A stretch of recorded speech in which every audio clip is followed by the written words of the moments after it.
Today we got Kendall Eugene on the podcast. He's a country artist with Texas roots, and in his conversation, we get into how he got started, how real life has shaped the songs he writes, and what it looks like trying to build a music career while carrying everything else in life, too.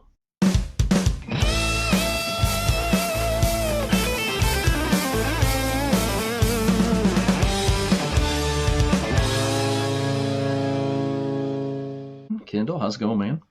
It's going good, Dane. I appreciate you having me, man. Yeah, thanks. All right.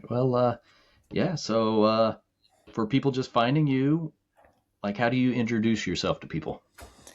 So I guess I would just introduce myself like I would normally as a show at a show. Hey, my name's Kendall Eugene. I'm originally from Texas. That's where I got my start in music, but I currently live in Manhattan, Kansas. And every day of my life, I miss living in Texas. So that's pretty. That's usually the way I introduce myself at a show. So Right on. So with your music, what kind of sound would you say you make? It's fun to try to describe this because I'm technically a country musician, but I would say I kind of lean into the lanes of Southern rock and blues a lot more than what I normally would with some like more traditional honky tonk country. I like more of the Texas country stuff. And growing up, Texas country was coming up kind of on the rise, and it's more steeped in the blues and rock. And so my voice kind of lends itself to that and the style of play. When I write music, that's the way that I like to write is I want it to be raw. I want it to be heavy. Even if it's an acoustic, I want it to hit and punch a little harder than just, some sort of a ballad or something. So I guess that's Southern rock, blues, country adjacent, I guess you could say. Right on. Do a lot of people like agree with that? Do people come up to you and say, wow, I figured you'd be more of a rock or more of a, like a blues guy when you play like in country bars and stuff? Yeah. Actually, I've gotten that a lot. Actually, the funny thing is, the reason why I do the style that I do is my dad. He would always tell me, like, Kendall, your voice is perfect for like blues, southern rock, and then slightly country. And I always try to push against him, like, no, I'm not going to do that. I'm just going to do the rock lane or whatever. I don't really care about the country stuff. I don't really care about the blues stuff. And the older I got, I realized my life situations just kind of lent themselves to needing to write that type of a song. And so it just kind of came out naturally for me. But yeah, when we go to shows or when I play shows in my band, I think people are a little bit surprised at kind of the genre we put forth, because even when we play country covers, we kind of ride that line between rock and country music.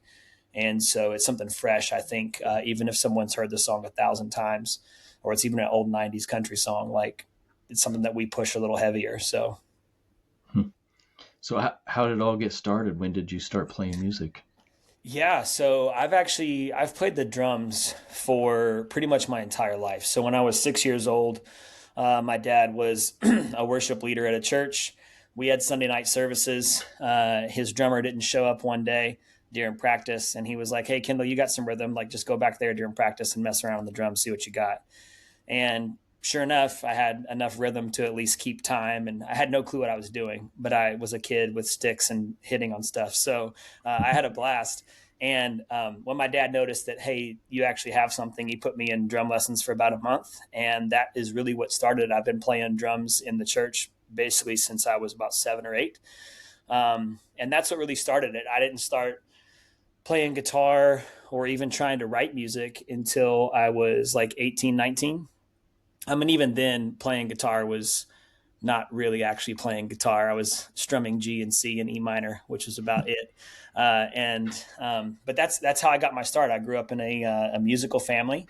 My mom had a vocal scholarship to a college in Texas. My dad played the trombone and was supposed to play at Baylor, got in a wreck and ended up not being able to do that. But I came from a very musical family. And so I just grew up always. My dad's teaching himself to play a new instrument, like, just learning songs on a piano by ear. And so that really trained me at a young age to try to imitate what I was hearing on albums or on the radio, and then try to figure out, okay, how do I do that? And So yeah, I didn't start singing probably until I was like 12, 13. And I would just sing with my dad and my mom at church. And that's really kind of where it all started. And my love for music started there. So At what point then were you like, I want to be in a band and go out and play my own music? yeah, I mean, it took some time, man. So when I was in my early 20s, I was a drummer in a rock band. And like I thought that I was 20, 21, just out of college, was like, oh, this is going to be life. I'm going to play drums for this rock band for the rest of my life. And I didn't realize the lead singer, he was about 8 years older than me, and he had kind of already done it before and was just kind of doing this as a hobby. And he would always tell me, he's like, it's not as easy as you think it is. Just because we're good, just because people like us, just because we can play shows in our local town, does not mean anything. Like, you have to be in it for the long haul. And we played for a couple years, and I enjoyed it, but I got a career and started working, and that kind of just went by the wayside. I led worship and was a worship pastor in churches for about 15 years, on and off. And so I was kind of doing music through that.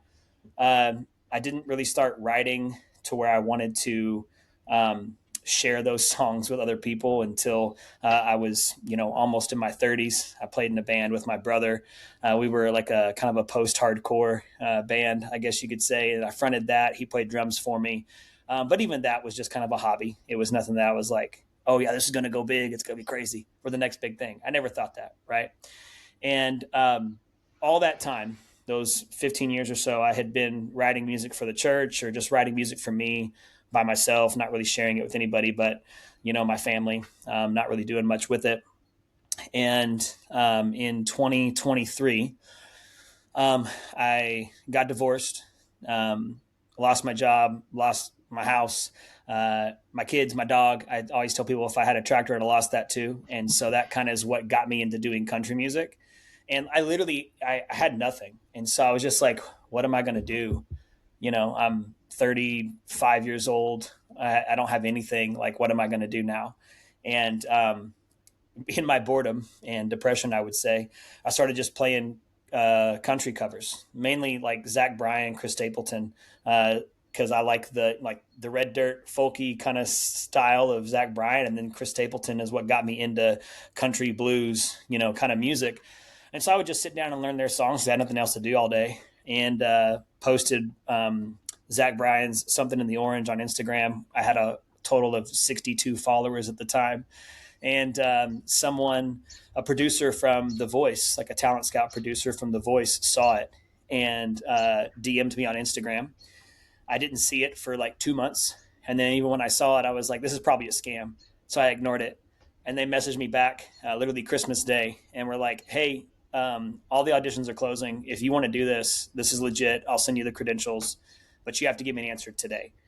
And so checked them out, and I was like, sure, I'll do it. And was able to get on the show, blessed enough to be on the show and then get a spot on a team.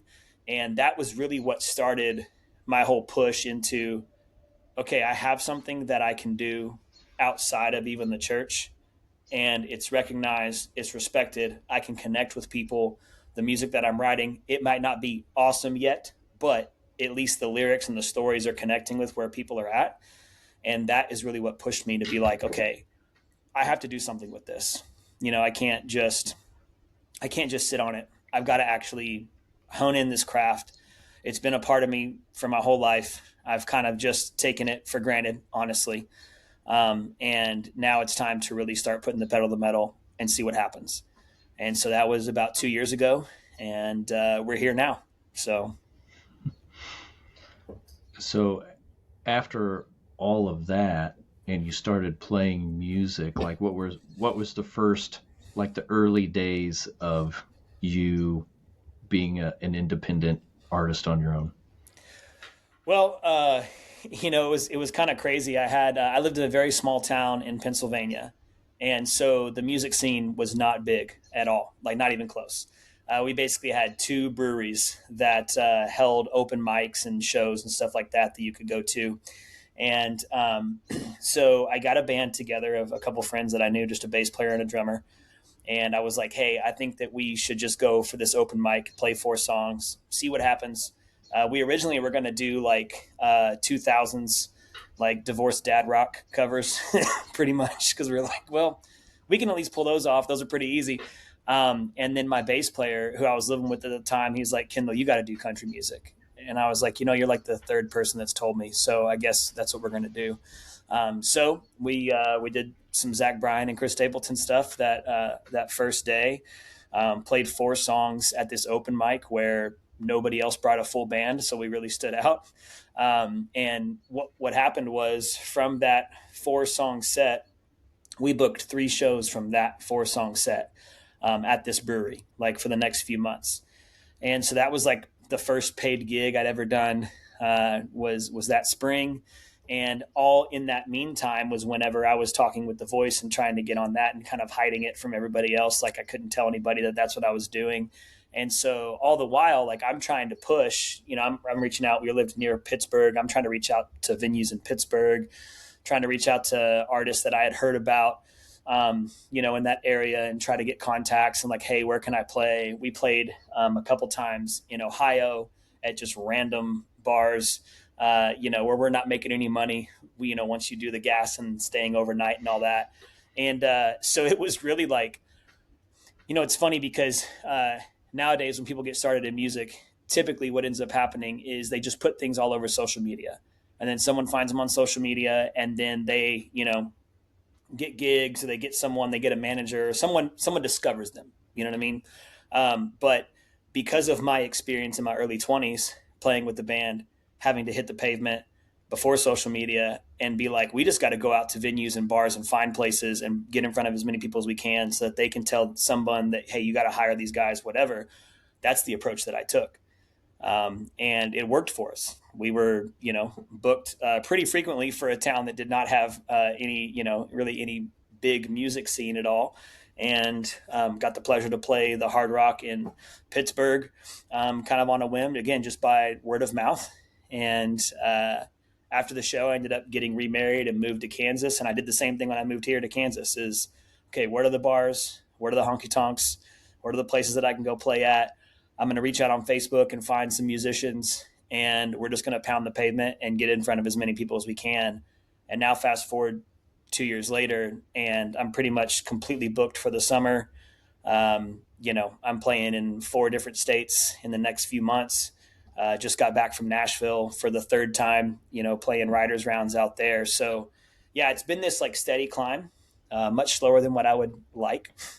I wish that someone could just discover me on Instagram or TikTok and, boom, there it is. But that's not my path, and that's okay. And so I'm just going to keep hitting the pavement. And it's the way it started is a lot the way it is right now. It's just there's a little bit more quantity happening currently. What's your now when you play? Do you play your originals with your band, with your full band? Yeah. So, excuse me, we have about, I don't know, maybe 8 to 10 originals we'll play. Typically because we're playing, these bars and stuff, we're not a headliner yet. Sometimes we get headlining shows that we can play 90 minutes, and that's great, like at festivals. But right now we're playing 3 to 4 hour shows, which is fun but brutal. So we'll mix in, 2 or 3 originals to each one of our 45-minute sets. And so we're playing about, I would say the math on that's probably, we're playing 20 to 30% originals in a 3 to 4 hour set. And so like, I feel like that's pretty good. I don't really have a measure to go against on that, but I feel like, well, if we had to play an hour and a half, we'd only have to play 4 or 5 covers. So yeah, we're still working on stuff. Like I write new music pretty much every week, send it out to the guys and say, what do y'all think about this? Here's what I hear. And they're all better musicians than I am. So they're great to like bounce things off of. They all went to school for music. I did not. And so it's nice to bounce stuff off of them and say, hey, what do y'all think about trying this one out? And the great thing about the band that I have and the fact that we go and play a bunch of different places and we have a decent name around here is that we can try out a song. And if it sucks, we either go back to the drawing board or throw it out. No one responds to it. Okay, get rid of that one, But if it hits and it's like, okay, that one gets put in the set list, and then I get to send it to my production team and say, hey, this song hit really well live. let's see if we can, get to the studio with it. So what's your goal then when you go to Nashville to do writers rounds? Yeah, so my goal is really simple. My goal is simply to make connections with other writers, with people in the industry, and get in front of other people that would otherwise not be able to see me. Because, you know, like I said, I'm not your traditional country guy. I don't live in the town, and I'm kind of in the middle of nowhere when it comes to music and in general because I'm in Kansas. But I'm kind of in the middle of nowhere, and so it's really hard for me to make connections out here with with people who I could collaborate with or people who could teach me something. And so when I go to Nashville, I want to meet those types of people. I always stick around. I don't come into the writers round late, right before my show or right before my set, play the round and then leave. I stay for the entire time. I had one this last Thursday that was 6 to 11. I didn't play until 10 o'clock. I showed up at 6:15 because I wanted to be there for the entire thing, meet as many people. I don't think I left until midnight because I wanted to meet as many people as possible, talk to as many people as possible so that hey, this can maybe pay off one day. You never know who you're going to meet. You never know who you're going to play in front of. You never know who you're going to talk to. And every time I've gone to Nashville, these last 3 times, I started with maybe one show or one round, and then it turned into two. And then those two turn into three. And then those three, hopefully turn into 4 or 5 the next time I go down.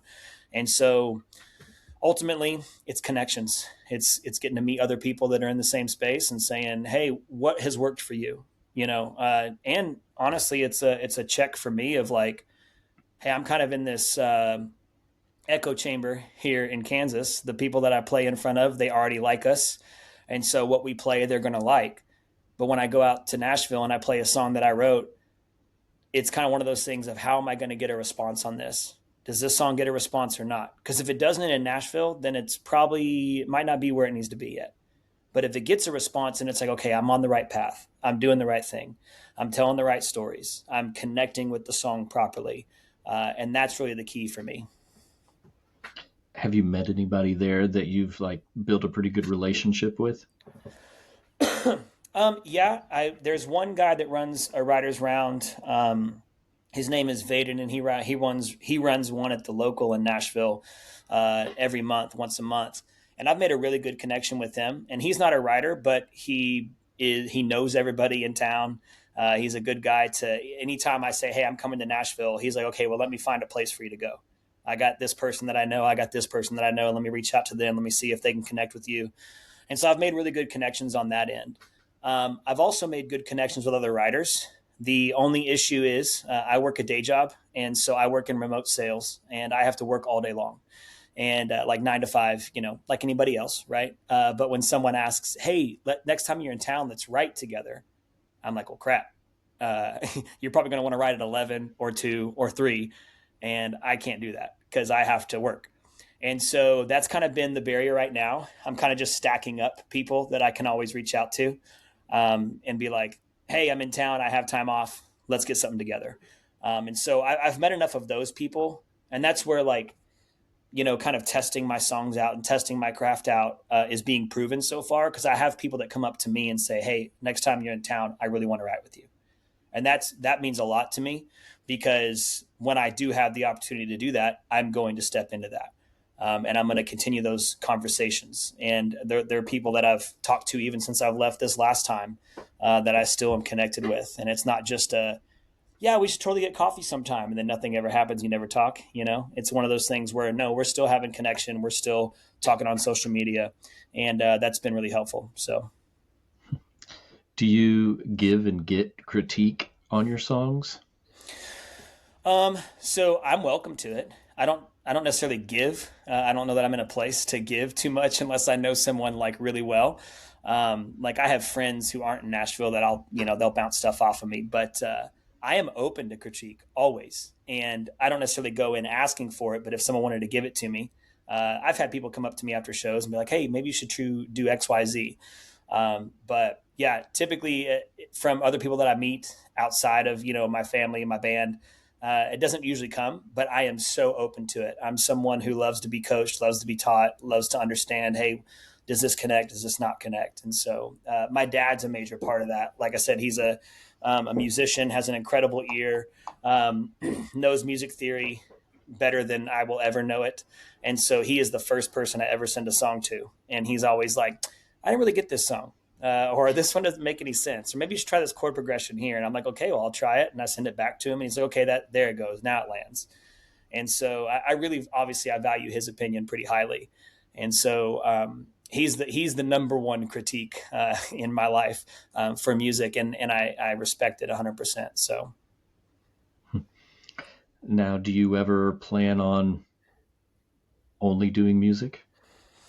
That would be the goal. Yeah. So it's funny. My bosses with the sales company actually are based in Nashville, and so when I was out there this last time, I didn't have a round on Friday, and I was talking to them, and my main boss asked me like, "Hey, what is your goal?" He used to be a musician, was a drummer, still like does producing and all that, and so he was like, "Hey, what is your actual goal?"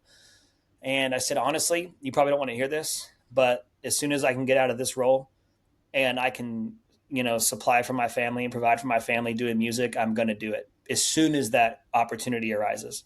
I don't even care if it's a slight pay cut. Like if it supports my family and I have the opportunity to do it, I'm immediately jumping to that because that is ultimately the goal for me. And it doesn't mean that I've got to be selling out arenas or this or that. It just means that, hey, I've got to have a steady income from music because I know that I'm holding myself back a little bit because I have responsibilities. I'm a grown man with lots of kids. And so, like, I have responsibilities that I have to tend to.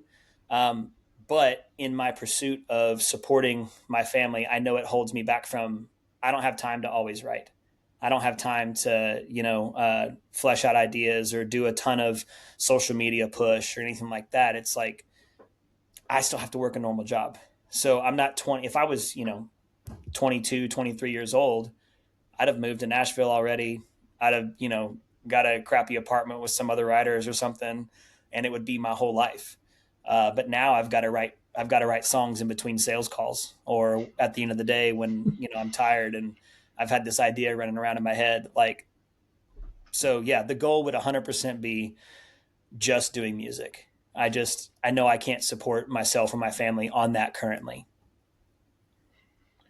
Writing now, then you said like in between calls and stuff like what's your process of writing a song?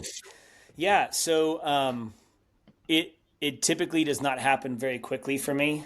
Usually I'm chewing on an idea or just a line. I'm more of a hook writer. I like to write choruses first and then let the verses come later.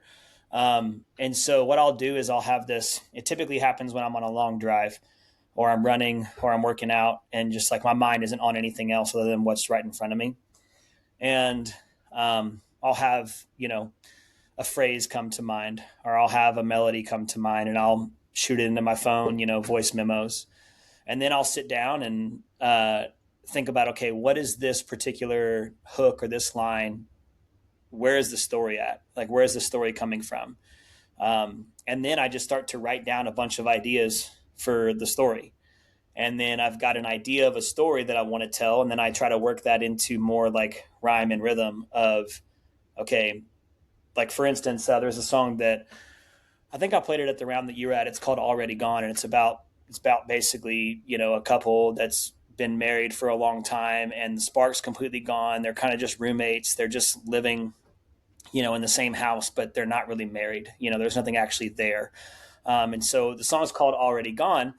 And the way that song started was literally 2 years ago. It took me 2 years to write this song. It was, I just had the line in my head of, we share a bed, but we don't share a heart. And we know that we're already gone. Like, and I had that phrase in my head for 2 years. And it wasn't until, one of the trips to Nashville, I got serious about, okay, I need to write down in a journal every single song idea that I've had over the past couple of years. And so I just went and I wrote everyone down, whether it was a title name, a phrase, whether it was a concept. And then I picked out, okay, which ones are the ones that I know I can tell a story pretty quickly to. And so that was one of the first ones that I started writing on. I knew that I wanted it to be very bluesy, very sad. I knew I wanted it to be in a 6/8 format, time signature. And so I just got on my guitar and started playing very simple chords in a key that I know I can play.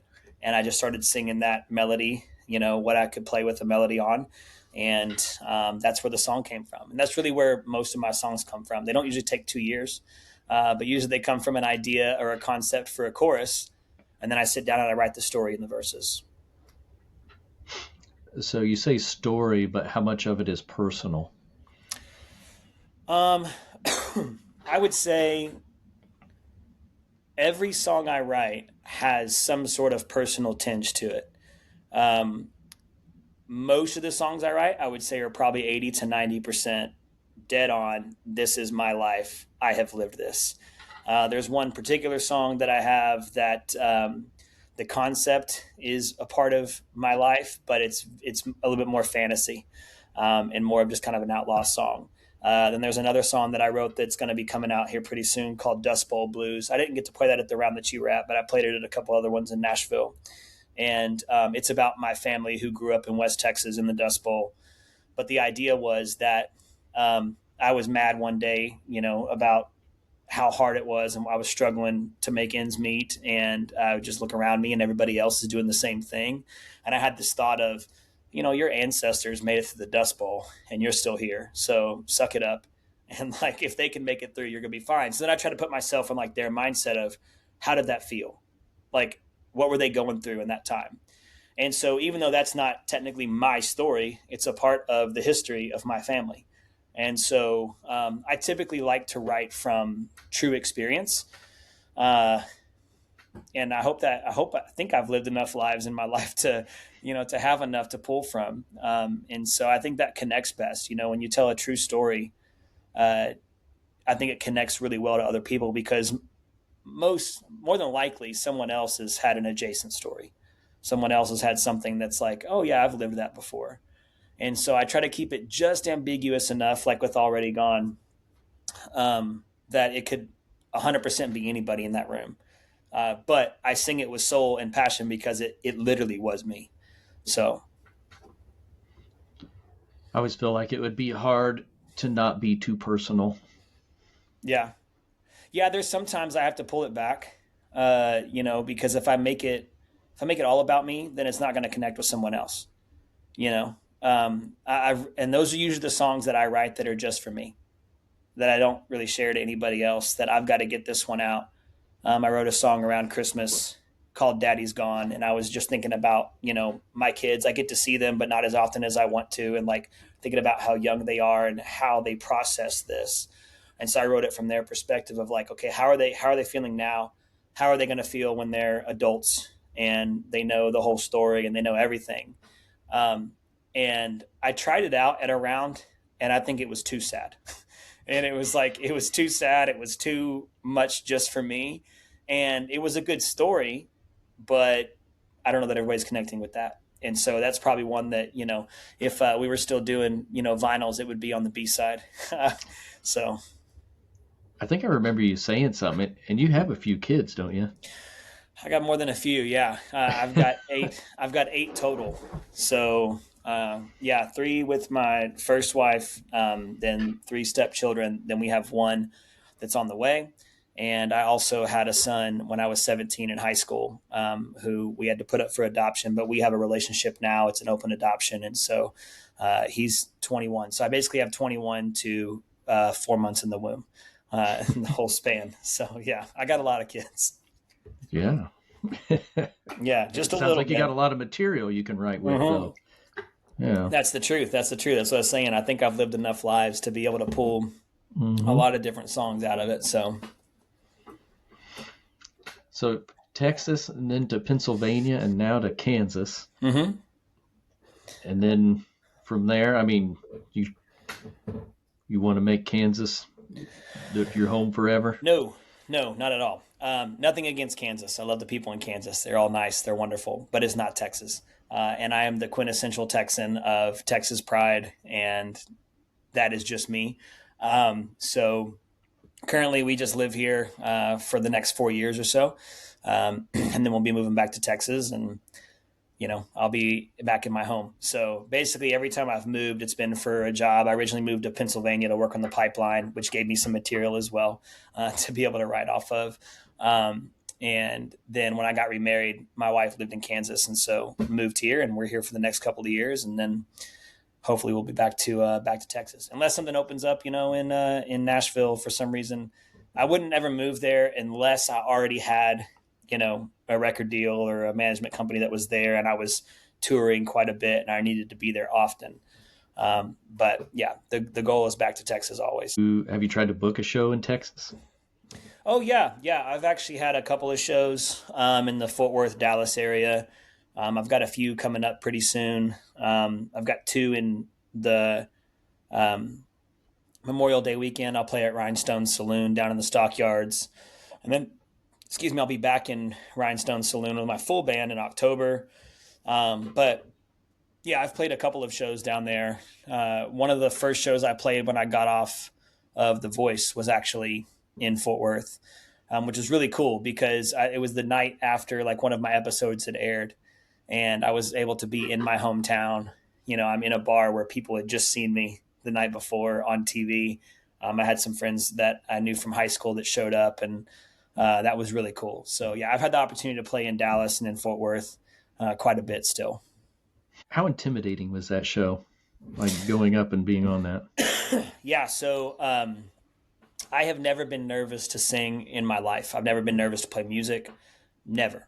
But when they called us out there, they call your name, you go out there for the audition. I internally I was trembling, like, because at this point, like I had, like I said, lost everything, and I had got a new job and then lost the job because I went on the show. And I didn't know that when I went into it because they had told me I was going to get to keep it, but then they rescinded that. So it is what it is. So I went out there kind of like, this is it.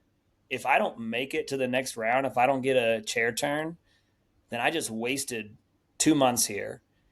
I lost even more than I've already lost. And, in my mind, I was thinking it's just going to be like a kind of a laughing stock thing. Like, why would you even do that? I had people already that were like, why would you go out there? Like, your life just fell apart. Why would you go to LA and do this show? And so there was a lot of pressure for me.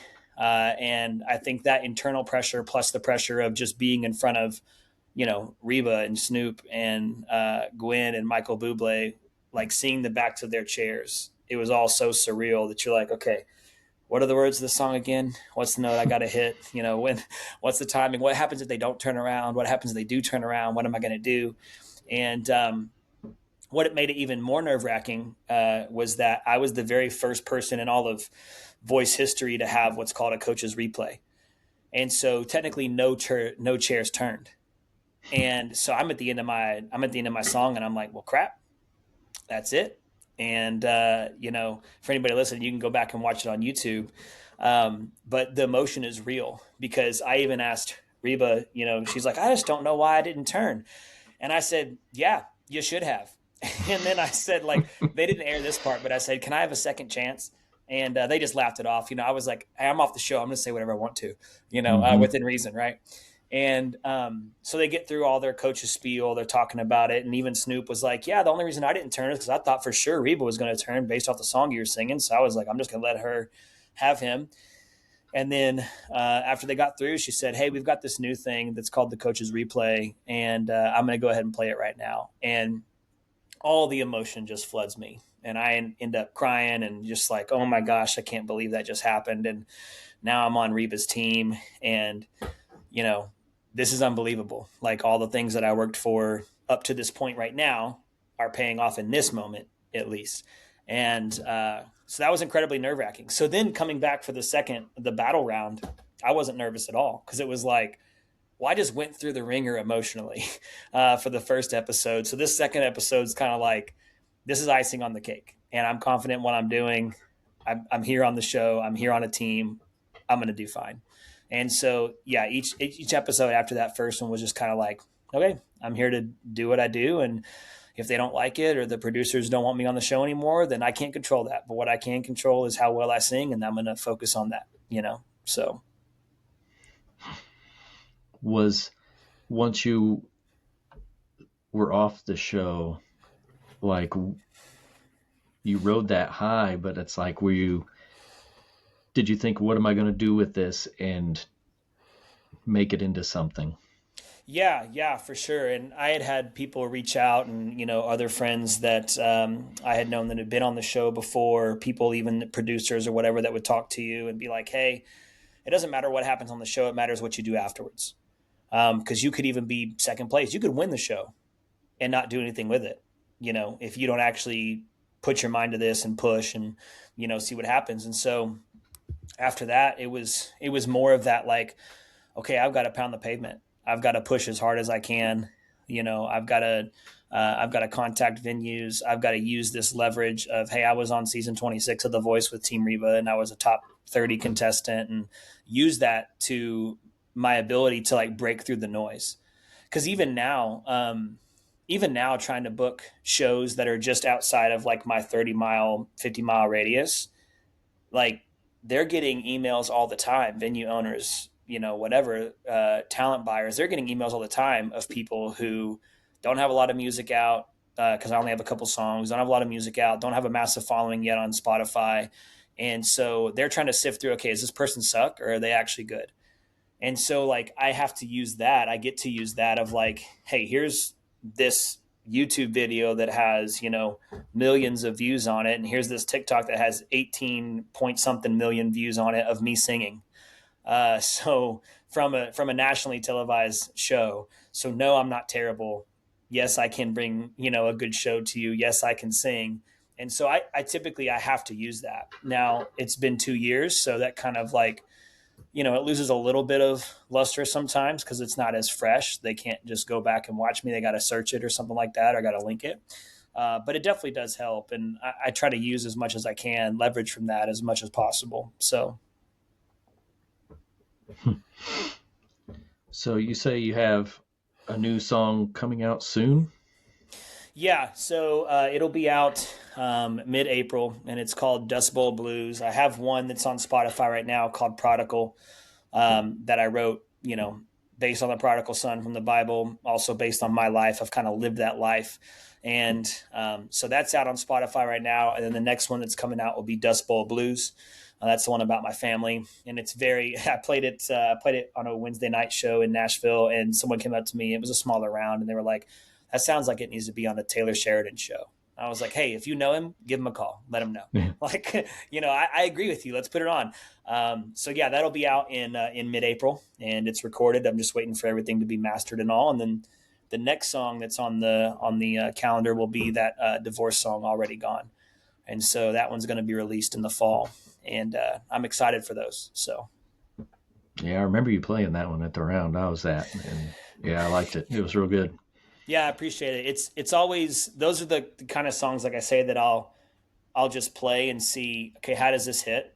And the first time I ever played it was in a little bar that we play once every couple of months. It's kind of like our home base. It's always a place we can go and play. People are always going to show up and pack out the place because they know us. And we played that show, or we played that song as a full band. I came back to that venue a couple weeks later just as an acoustic act, just to fill out some dates. And these people that were at the previous show had come up after I had torn down. I was done. And they were like, oh, did we miss it? And I was like, yeah, I just finished. It's a little shorter show because I'm by myself. And they're like, oh, man, I wanted to hear that one, that divorce song that you played. And I was like, oh, okay, well, I'm sorry. I've already played it, whatever. And they were like, well, what if we tip you and give you like enough money to come and just play it at our table? And I was like, yeah, you're going to, sure, fine, I guess. So I was like, they're like, how much? And I was just throwing a number out there. I was like, $50. I'll come do it, private at your table, $50. And they ended up giving me $150 to just do that one song at their table after my show. And like that made me solidify, okay, this is a song that connected. This one actually hit somebody. And at that point, I had wanted to record it immediately after that happened. I'd already recorded Dust Bowl Blues, though. So like I have a little, I had to wait a couple of months to record this one. But yeah, like that's what made me know, okay, this song's good. And so when I go play it at rounds, or I go play it by myself or something, one of the coolest things that can happen is if the room gets quieter, like not dead silent, but if it gets quieter, it's like, okay, I got somebody. I captured attention.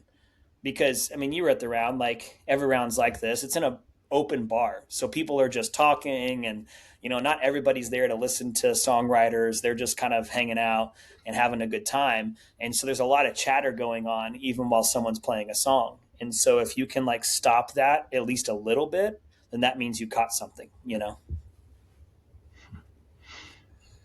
Awesome. Well, Kendall, man, I really appreciate you coming on here and talking with me. Yeah, Dana, I appreciate you having me, man. It's been a good conversation. Yeah, yeah, appreciate it. And yeah, good luck on all your future endeavors and stuff. And hopefully, I can catch you in Nashville again and hear some Yeah. more songs from you.